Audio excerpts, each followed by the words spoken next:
नमस्कार, मी डॉक्टर अश्विनी प्रवीण देहाडे. मृदगंध या यूट्यूब चॅनलवर आपलं सहर्ष स्वागत करते. सर्वप्रथम गुरुपौर्णिमेनिमित्त हार्दिक शुभेच्छा आणि नमस्कार. मृदगंध म्हणजे उन्हाळ्याच्या तप्त जमिनीला मेघ शांतवू लागतात. तापलेल्या जमिनीवर पावसाचे थेंब पडतात आणि त्यावेळेस त्या जमिनीचा रम्य सुंदर असा सुवास येतो.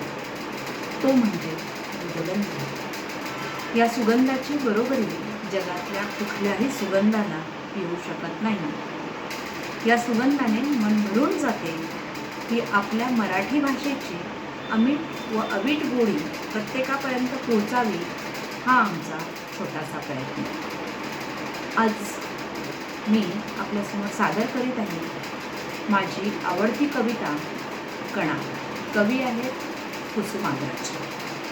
ओळखलत का सर मला पावसात आला कोणी, ओळखलत का सर मला पावसात आला कोणी, कपडे होते कर्दमलेले केसावरती पाणी, कपडे होते कर्दमलेले केसावरती पाणी, क्षणभर बसला नंतर हसला बोलला वरती पाहून, क्षणभर बसला नंतर हसला बोलला वरती पाहून, गंगामाई पाहुणे आली गेली घरट्यात राहून, गंगामाई पाहुणे आली गेली घरट्यात राहून, माहेर वाशिन पोरीसारखी चार भिंतीत नाचली, माहेर वाशिन पोरीसारखी चार भिंतीत नाचली, मोकळ्या हाती जाईल कशी बायको मात्र वाचली, मोकळ्या हाती जाईल कशी बायको मात्र वाचली, भिंत खचली चूल विझली होते नव्हते नेले, भिंत खचली चूल विझली होते नव्हते नेले, प्रसाद म्हणून पापण्यांमध्ये पाणी थोडे ठेवले, प्रसाद म्हणून पापण्यांमध्ये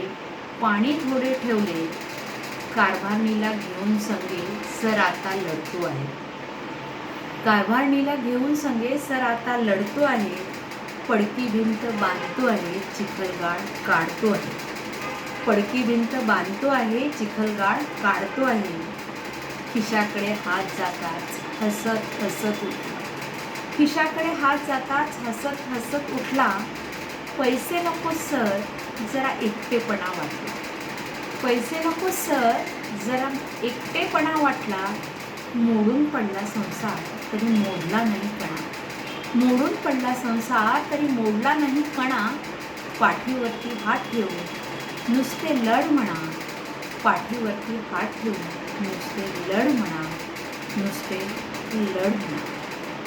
माझं काव्य वाचन आपल्याला आवडलं असेल तर लाईक आणि सबस्क्राईब शेअर करा. आपल्या आशीर्वादाच्या प्रतीक्षेत आपली अश्विनी. धन्यवाद.